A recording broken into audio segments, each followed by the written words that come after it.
샬롬 샬롬 샬롬 샬롬. 하나님 사랑합니다. 여러분 주 안에서 사랑합니다. 잠언 30장 7절에서 9절 말씀 봅니다. 7절에서 9절. 내가 두 가지를 주께 구하였사오니 내가 죽기 전에 내게 거절하지 마시옵소서. 곧 헛된 것과 거짓말을 내게서 멀리하옵시며 나를 가난하게도 마옵시고 부하게도 마옵시고 오직 필요한 양식으로 나를 먹이시옵소서.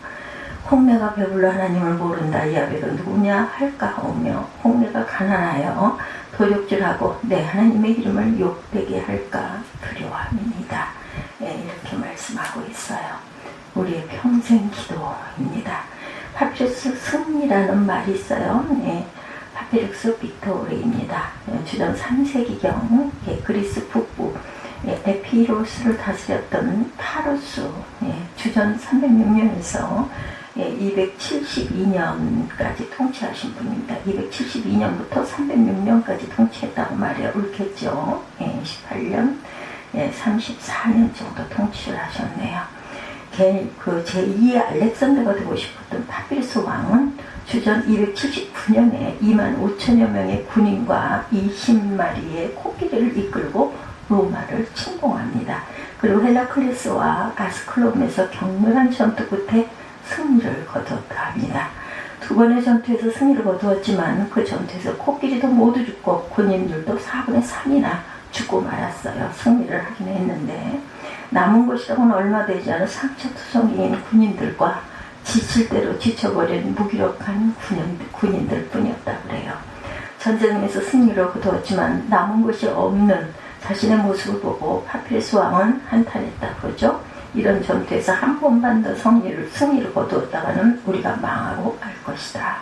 여기서 파피루스의 승리라는 말이 나왔습니다. 전투에서 승리를 거두긴 했지만 패배나 다름없는 승리를 파피루스 승리다 이렇게 명명했다고 그래요.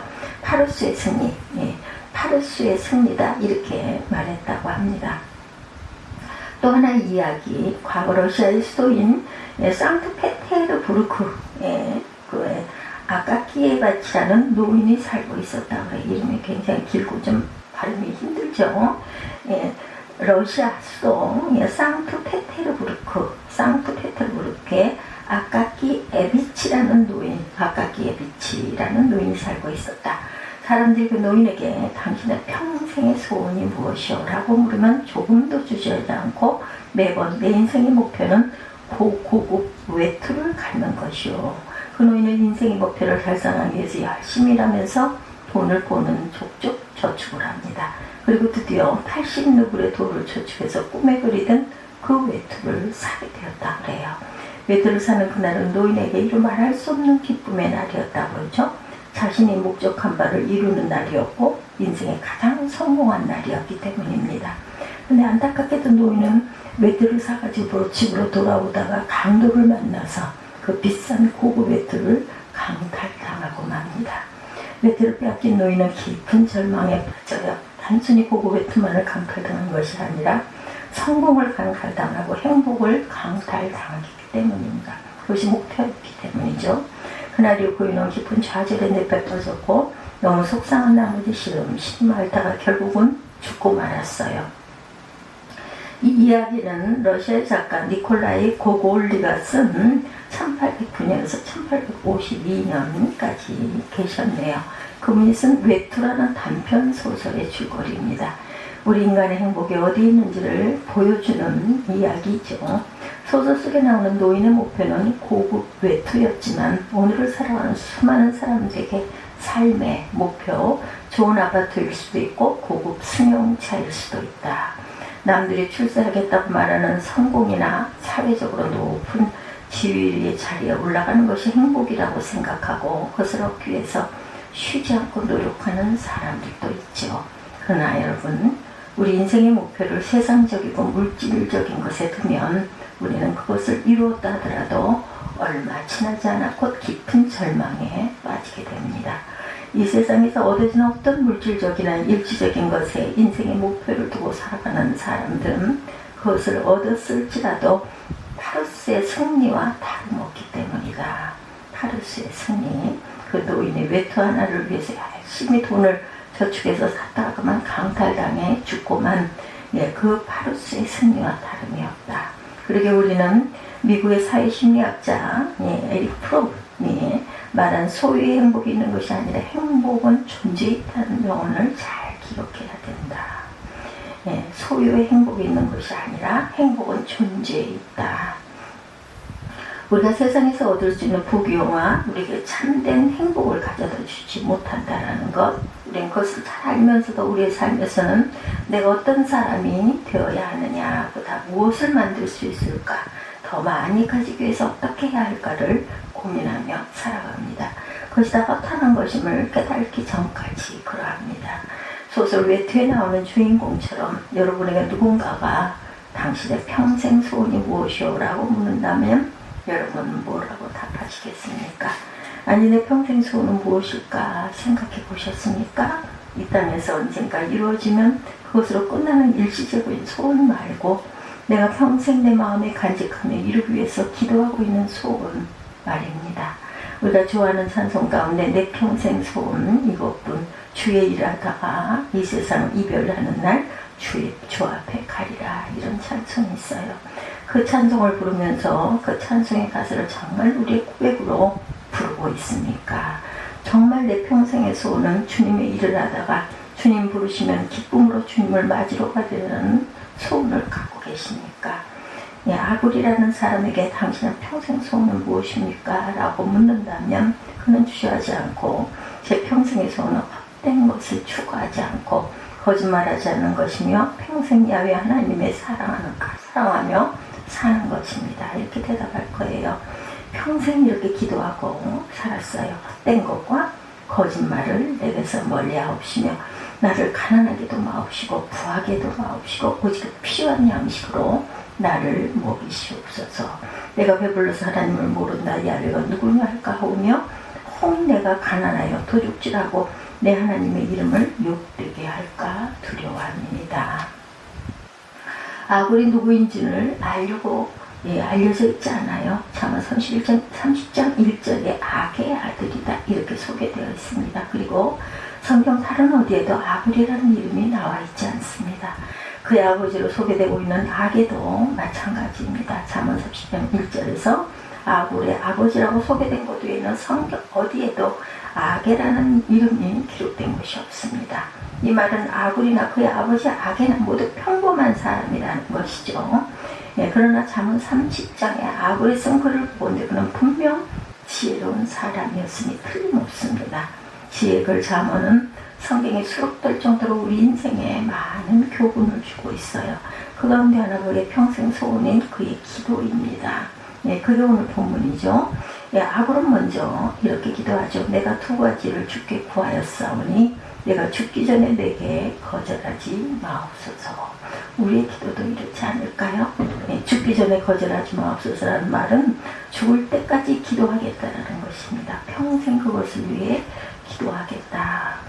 구약성 영어는 히브리어의 표현으로 구하였사오니 하는 단어가 현재 완료형으로 되어 있습니다. 현재 완료형이라는 말은 과거부터 지금까지 계속되는 반복된 동작을 의미합니다.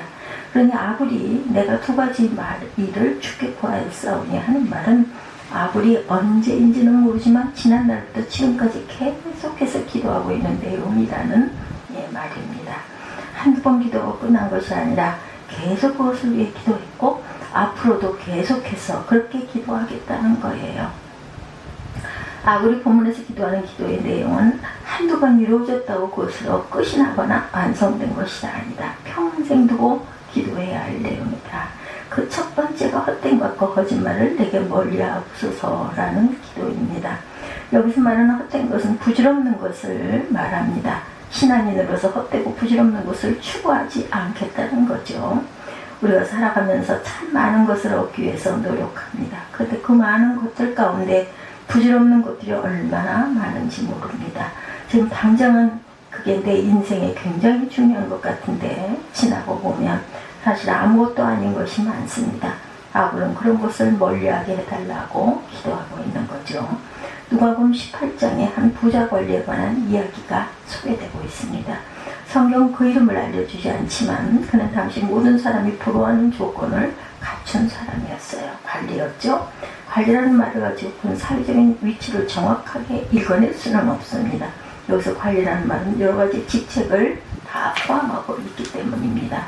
로마 정부로부터 임명된 정부의 관리를 뜻하기도 하고, 회당을 맡아보는 회당 책임자를 말하기도 하고, 사내된 공의회 공의원으로 말하기도 합니다.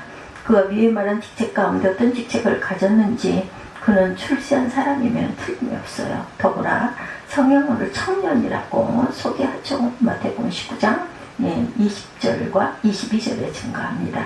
청년이란 말은 결혼하지 않은 사람이란 뜻이라기보다는 젊은 사람이란 뜻이죠. 아무튼 그 사람은 젊은 나이에 관리였다. 더구나는 큰 부자였습니다. 오늘날로 말하면 젊어서 출세한 사람, 아니면 부모에게 유산을 많이 물려받은 젊은 그런 사람이다. 그것만이 아니죠. 예수님께 당당하게 말할 수 있을 만큼 율법을 지키며 살아온 사람이기도 하다. 그가 예수님께 율법에 기록된 말씀들을 어려서부터 지켰습니다 라고 말하자 예수께서 그를 보시고 사랑하셨다고 기록하고 있습니다. 마가복음 10장 21절에 예수께서 그를 보시고 사랑하셨다는 말씀, 어려서부터 하나님의 말씀인 율법을 철저하게 지켜온 그가 대견스럽다라는 뜻입니다. 요즘 말로 바꾸면 그는 어려서부터 신앙생활을 아주 잘하는 사람이다. 만일 그가 결혼하지 않은 총각이었다면 그는 여자에게 결혼 선망 대상자 1위, 1순위죠. 젊고 사회적으로 안정된 직장을 가지고 있고 돈도 많은 부자다. 더구나 믿음까지 좋은 사람, 어찌 보면 젊었을 때 그는 인생에서 이루고 싶은 것을 다 이룬 사람이라고 생각할 수 있습니다. 출세한 사람이고 젊어서 성공한 사람이다. 그런데 그가 예수님을 찾아옵니다. 그리고 질문하죠. 내가 무엇을 해야 영생을 얻을 수 있습니까? 이 젊은 청년이 사회적으로 이루고 싶은 것은 다 이루고 출세한 성공한 젊은이가 왜 예수께 이런 질문을 했겠는가? 사람들이 가고 싶은 건 다 가졌고 이루고 싶은 거 다 이룬 사람인데 그의 마음에는 뭔가 채워지지 않는 공허가 있었기 때문이겠죠. 많은 사람들은 그를 보면서 가고 싶은 거 다 가졌고 이루고 싶은 거 다 이루었기 때문에 그는 늘 행복할 거야 이렇게 생각했을지도 모릅니다. 그런데 그의 마음에는 채워지지 않은 것들이 있었다. 사회적으로 분치도 건강한 육체도 가진 젊음도 살 수 있는 것은 뭐든지 다 살 수 있는 많은 돈도 있지만 채워지지 않은 것은 공허함이 그의 마음을 지배하고 있었다는 것입니다. 그 젊은 관원의 모습을 보면서 우리 시대 우리의 모습이 그 청년을 닮아가려고 하고 있는 것은 아닌가 하는 생각을 해봅니다. 사람들은 젊음과 건강을 위해서 온갖 노력을 다 하죠.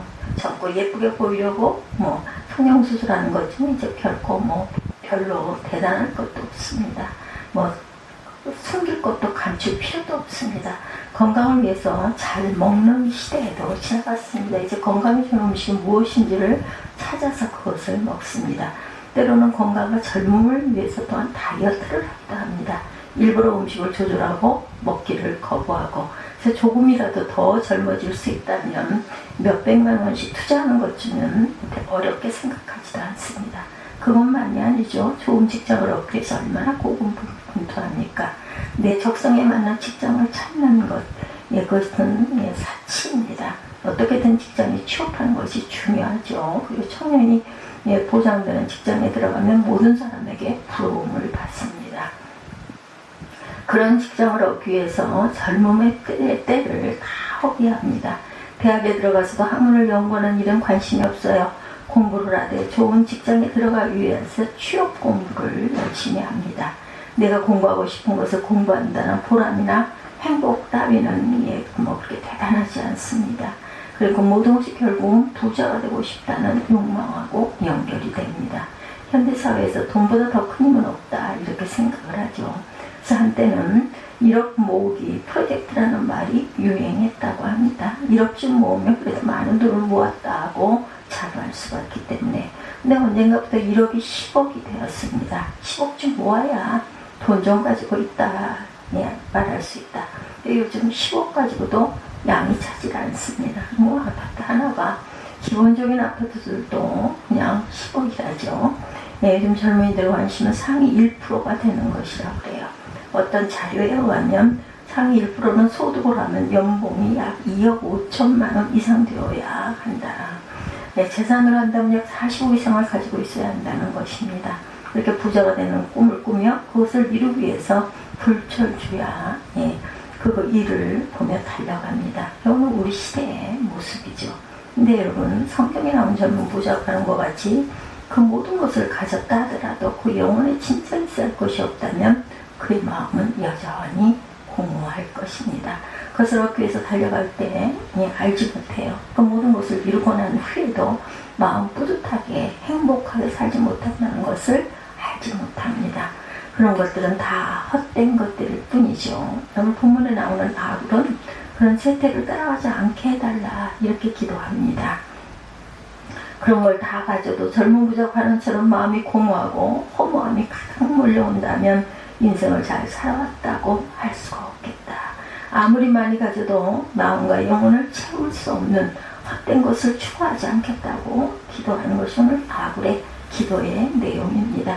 그러면서 아울러 거짓말을 내게서 멀리 해달라 또 이렇게 기도합니다. 거짓말을 멀리 해달라는 말은 정직하고 진실된 삶을 사는 사람이 되게 해달라는 뜻입니다.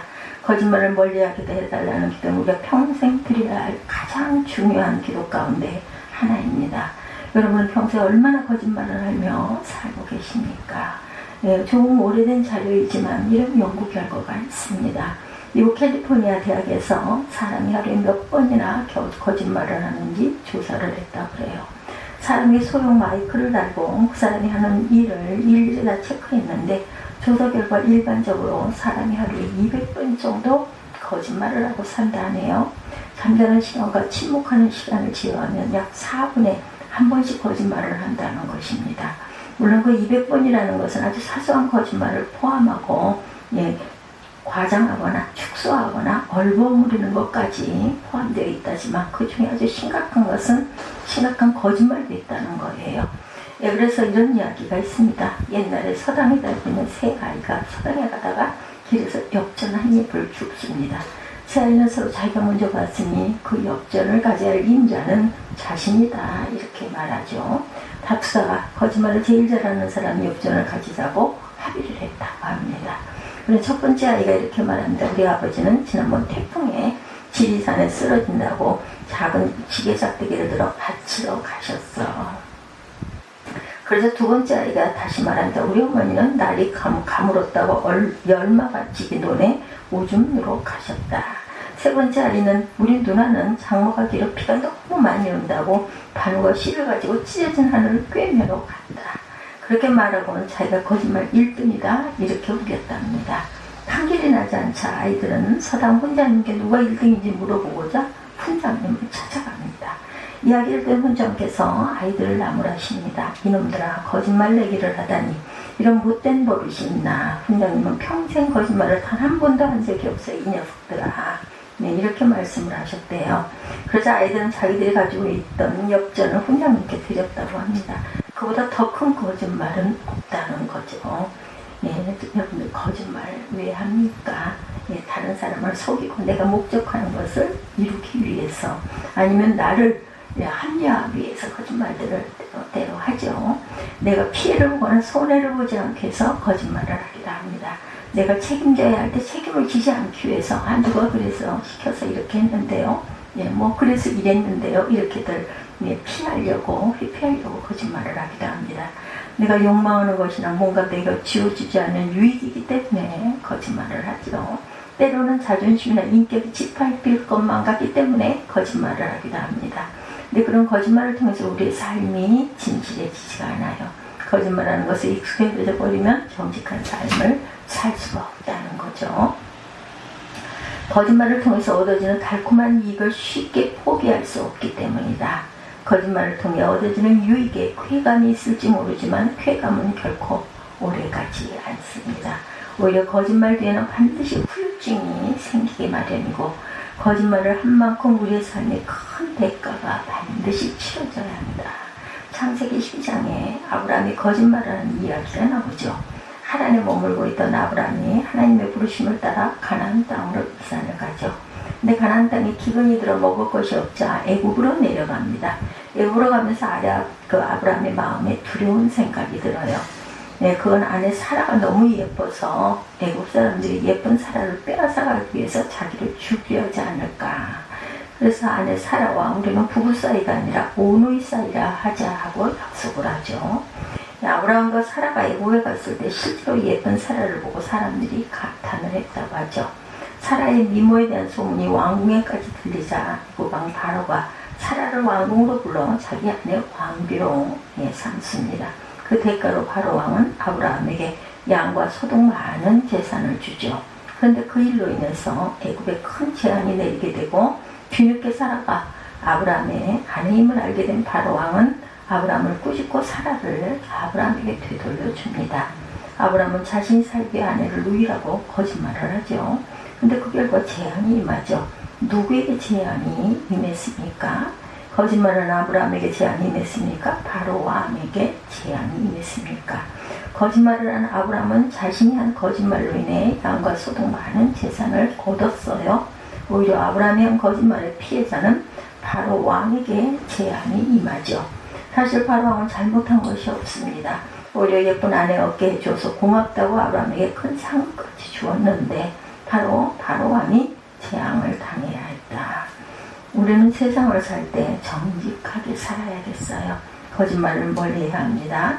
우리 그리스도인들이 거짓말을 할 때 때론 거짓말하는 우리가 벌을 받기도 하지만 우리의 거짓말 때문에 세상이 재앙을 당하기도 한다. 아브라함의 거짓말 때문에 아무 죄 없는 바로가 재앙을 당한 것처럼 말입니다. 오늘 우리 시대에 그리스도인들이 세상으로부터 존경을 받지 못하는 이유 가운데 하나가 그리스도인들이 정직하게 살지 못하기 때문이다. 예전엔 예수 믿는 사람 그러면 정직한 사람, 믿을 만한 사람이다 이렇게 생각들을 했는데 그리스도인의 말은 신뢰의 상징이기도 했어요. 그런데 이제는 그렇지 않죠. 오히려 그리스도인이라는 말, 교회 다니는 사람이라는 말이 거짓말장이라는 말과 같은 의미가 되어버리기도 했다라는 것. 안타까운 현실인데 그런 현실을 누가 만들었나? 우리 그리스도인들이 그렇게 만들어 놓은 거다. 여러분 1998년에 있었던 그 로비 사건 여러분들 기억하십니까? 신동관 그룹 회장의 부인이 검찰총장 부인에게 3천만 원짜리 고급 옷을 사주었다고 폭로하면서 세간을 떠들썩하게 만들었습니다. 1998년에 3천만 원짜리 옷이면 대단하죠. 요즘 같으면 그럴 수도 있지만 1998년입니다. 지금은 2025년이고 그러면 27년 전 그때는 3천만 원이면 지금 3억 이상 가지 않을까 싶습니다. 그런데 더 기가 막힌 것은 국회 청문회에 불려가서 성경에 손을 얹고 두 사람이 맹세까지 하면서 한 말, 두 사람 모두 다 권사님들이었답니다. 권사님 두 사람이 성경에 손을 얹고 맹세하면서 한 사람은 성경에 맹세코 옷을 주었다 말하고 한 사람은 성경에 맹세코 옷을 받지 않았다 이렇게 말했다는 거죠. 누구의 말이 옳을까요? 분명한 것은 두 사람 모두 권사님으로 하나님의 이름을 걸고 맹세하면서 진술했지만 한 사람은 거짓말하고 있다는 것이죠. 그것이 TV를 통해서 온 나라에 방송이 되었다고 합니다. 그러나 누가 기독교인이라는 이름을 걸고 한 말을 믿어주겠는가? 사도행전을 보면 사도들은 예수를 전한다는 것 때문에 핍박을 받아요. 사내들인 공의에 불려가 다시는 예수의 이름으로 말하지도 말고 예수를 전하지도 말라 이렇게 협박을 받습니다. 사내들인 공의는 예수님을 십자가에 못 박도록 결정을 내는 막강한 힘을 가진 것이죠. 그런데 사도들은 사내들인 공의 협박 앞에 굴복하지 않습니다. 우리는 보고 들은 것을 말하지 않을 수 없다. 사도행전 4장 20절이죠. 그렇게 선언합니다. 그로 인해 사도들은 엄청난 박해를 받게 됩니다. 사내들인 공의가 협박할 때 거짓으로라도 복음을 전하지 않겠다 이렇게 말하면 그들은 박해를 덜 받았을 거예요. 그런데 그들은 그렇게 하지 않습니다. 박해를 받는다 하더라도 거짓말을 하지 않겠다는 것이 사도들의 신앙이었어요. 이것이 오늘 우리의 신앙이어야 한다. 어떤 손해를 본다 하더라도 거짓말을 하지 않아야 한다라는 것. 어떤 협박과 위협이 가해진다 하더라도 거짓말은 버려야 한다. 거짓말은 하나님의 이름을 욕되게 만드는 결과를 만들어낸다. 성령은 거짓의 영이 아니시죠. 진리의 영이십니다. 그래서 하나님의 백성으로 성령을 따라 사는 사람들은 거짓말을 해서는 안 된다. 아니, 할 수 없어야 합니다. 오늘 본문에 아굴이 그런 기도를 하고 있지요. 어떤 상황에서도 하나님의 이름에 요기되는 삶을 살지 않도록 거짓말을 내게서 멀리하여 주옵소서라고 말합니다. 평생 그런 기도를 드리며 살았고, 기도한다는 것은 그렇게 살도록 하나님께서 도와주시라는 뜻이면서 동시에 그렇게 살겠다는 신앙의 고백이다. 우리도 그렇게 기도해야 합니다. 하나님, 내 평생 헛된 것에 마음 빼앗겨 헛된 것을 추구하거나 헛된 것을 따라가지 가며 살지 않게 하시고, 우리의 마음과 입술에 거짓말을 제거해 주심으로 하나님 앞에서나 사람들 앞에서 정직하고 진실된 삶을 살게 하옵소서. 이것이 우리의 평생 기도가 되어야 한다는 것을 잊지 않는 저와 여러분들 되시기 바랍니다. 오늘 아굴의 기도 잠언 30장 7절에서 9절, 평생 이런 기도를 해야 한다라는 것을 함께 은혜를 나눴습니다. 기도하시겠습니다.